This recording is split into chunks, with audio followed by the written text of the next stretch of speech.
Good afternoon. This is Mike Harrigan. I'm coming to you live from the Braining Center in Leesburg, Virginia. Welcome again to another edition of Brain Buzz with Mike. I hope you're having a great Tuesday afternoon.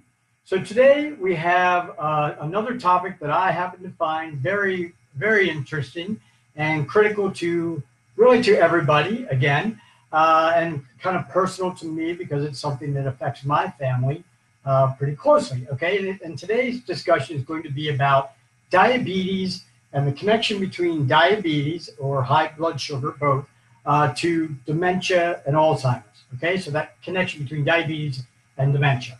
All right, but before we dig too deep into the overwhelming evidence in this area, we're going to give you a little bit of a refresher on the way that the brain and the body actually perform tasks, how we actually function, okay? Whenever we do anything with our body or our brain, we need energy. We need energy to perform these tasks, whether physical or cognitive. And the way we get energy is through metabolism. And the way we can metabolize is that we need to send oxygen and glucose to that area of the body or brain that requires the energy. So much like building a fire in your backyard, where you need fuel, logs or paper or something to burn, and you need oxygen, and then you heat up the paper, the oxygen combusts it, and it burns the paper or logs, and that's how you get the fire, right? Your body operates very much the same way.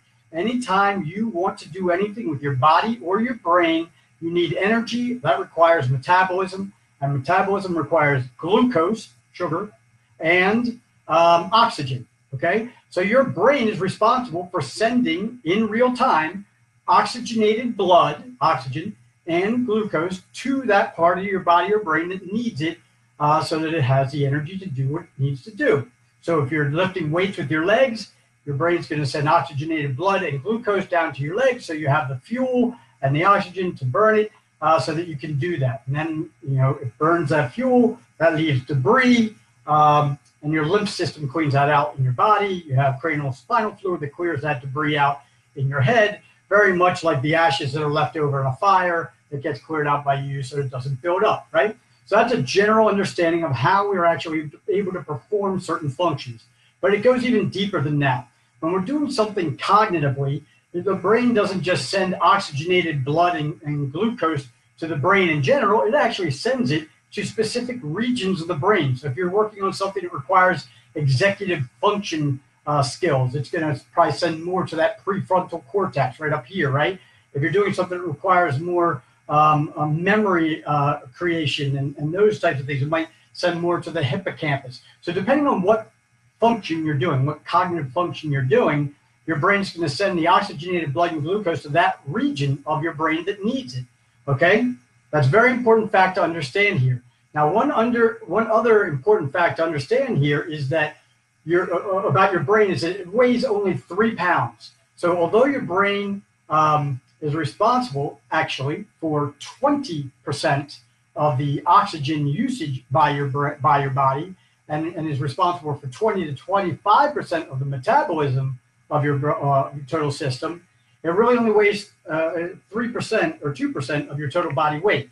So that's a staggering thought if you think about it. It weighs 2 pounds, tiny, but it requires 20% of that oxygen, all right? And is responsible for 20 to 25% of your metabolism. So if you burn 2,000 calories in a day, about 400 to 500 of those are being burned by your brain. That's a really important thing to understand. Now, how is it going to get that oxygen and that glucose to your brain and to the specific regions of the brain? Well, you have 100 to 125,000 miles of blood vessels in your brain. So just like it uses your vascular system in your body to send it to your legs or your arms, the oxygen and glucose, within your brain there are over 100,000 miles of veins, essentially. Can wrap the earth 4 to 5 times. So there's a huge amount going on in your brain, and it's very intricate and very important that that system that's responsible for delivering the vital oxygen and glucose stays healthy. That brings us to our topic of discussion today, which is diabetes, blood sugar level, and how that impacts brain function, okay? Huge bodies of research on this, overwhelming and continuing to grow And all the evidence points to the fact that high blood sugar and diabetes is devastating for both the brain and the body. A study done in 2015, published in the journal Neurology, showed that people with type 2 diabetes, compared to those who did not have type 2 diabetes, had tremendously decreased cognitive function. So the study was done, compared the cognitive function of people, average age of 65. Half of them have type 2 diabetes, the other half did not, and they gave them a baseline test for cognitive function, for blood work. They did blood work to see how their blood sugar levels were, to measure their inflammation levels. They did brain scans to measure brain mass. And then, of course, cognitive baseline tests to see how they perform on certain cognitive skills. And they did that before the study and then 2 years later. Okay, and they compared the people with diabetes to the people without diabetes. The findings were very, very striking. After 2 years, the people with diabetes had a greater decline in gray matter. That's the area of the brain that actually performs calculations and cognitive functions, right? It had impairments in their ability to regulate blood flow. Blood flow is critical for distribution of oxygen and glucose in the brain. They also, that blood flow regulation decreased essentially by about 65% on average. Huge number, right? The scores on their thinking and their cognitive tests, their memory tests, decreased by average of about 12% compared to the people who did not have diabetes. And that's all over a 2-year period, right? They also had higher levels of inflammation. Inflammation is a hallmark of diabetes, type 2 diabetes, as well as a common element in dementia, right? And they had difficulty with blood flow regulation. They couldn't regulate that blood flow, right? Many of them, in fact, the people who had a higher degree of type 2 diabetes, a stronger case of type 2 diabetes, actually had much greater difficulty performing simple tasks. Over that 2-year period, their ability to perform simple tasks like cooking or bathing declined dramatically just over those 2 years. In fact, the study's lead author, Dr. Vera Novak, had this to say. She's from Harvard Medical School. She said that, and I'm going to quote here, "Normally, the brain distributes blood as needed to areas of increased neural activity. In diabetics, however, this process became impaired. We have shown that people with diabetes have abnormal blood flow regulation in the brain, namely an impaired ability to increase blood flow and deliver sugar and oxygen to the brain during a need for increased mental activity." So when people really needed to do things, really needed to be able to think at their peak, people with type 2 diabetes had a much more difficult ability to do that. They're greatly impaired, all right? She went on to say, inflammation further alters blood flow regulation in diabetic people and contributes to mental and functional decline. So that basically speaks for itself. So now let's fast forward. That was in 2015. Lots of other studies have taken place since then. Let's talk about a couple others here, right? So basically the overwhelming evidence shows that the connection between type 2 diabetes and Alzheimer's is so strong now that many doctors are actually referring to Alzheimer's as type 3 diabetes. They've actually categorized it as a form of diabetes, right? That's how strongly they see this connection between the two. Now, not every doctor subscribes to that, and that's not universal, but the thing that is universally understood and proclaimed is that the connection is very, very strong. And here's the bottom line. People with diabetes have a 60% higher risk of developing some sort of dementia, including Alzheimer's. And it's even higher for women with diabetes. Secondly, people with diabetes have a decline in working memory and executive function. Executive function is critical for, so is working memory.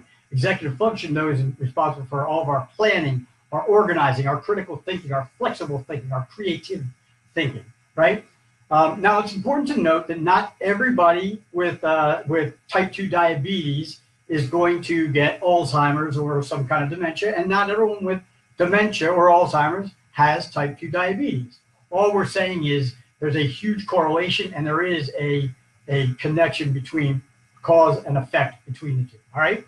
So what's happening? If we try to unpack why this is happening, it's really kind of complicated. But why do the type 2 diabetics have a higher risk of dementia?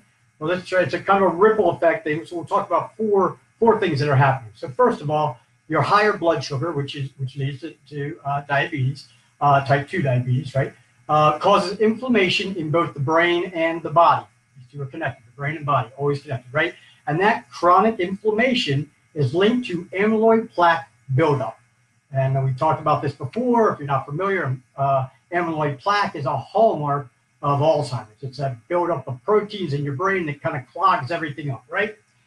Secondly, insulin resistance, which again is a hallmark of type 2 diabetes, impedes blood flow within the brain, making it much more difficult for the brain to get the oxygen and the glucose distributed to the areas that it needs it, right?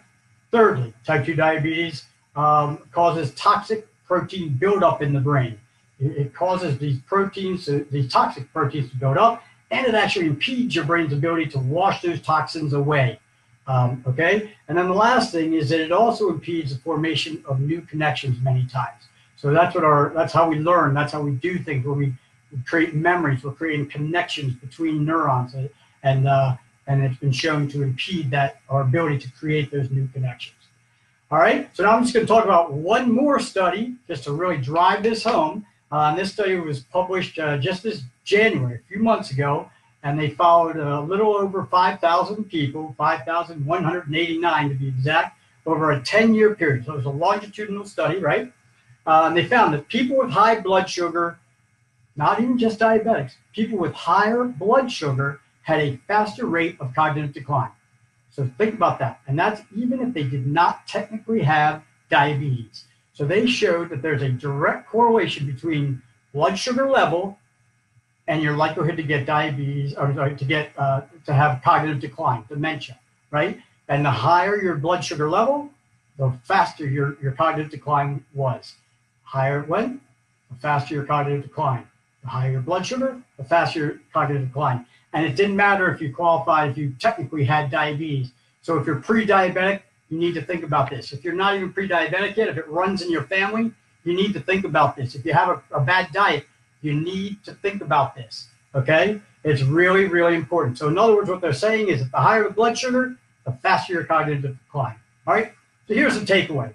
High blood sugar levels can and very often do, more likely than not, will lead to some sort of dementia and potentially even Alzheimer's, whether or not you are diabetic, okay? There is good news, though. It is one of the most preventable conditions known. You can prevent, in many cases, many cases, you can prevent certainly the high blood sugar level and the diabetes in general. And you can, even if you have diabetes, you can oftentimes stop it and revert it back to non-diabetic status, okay? There are things you can do. They're not easy, but they're not hard. They're just some simple lifestyle changes that you need to take. All right, we're going to talk about those next week, the ways that you can prevent diabetes, and it's really important. I hope you tune back in for that next week. It's a real important topic. Until then, however, if you have any questions, you can always reach me here. Again, I'm Mike Harrigan, and I can be reached at brainingcenter@headstrong1.com. That's brainingcenter@headstrong1.com. Thanks, and have an awesome day.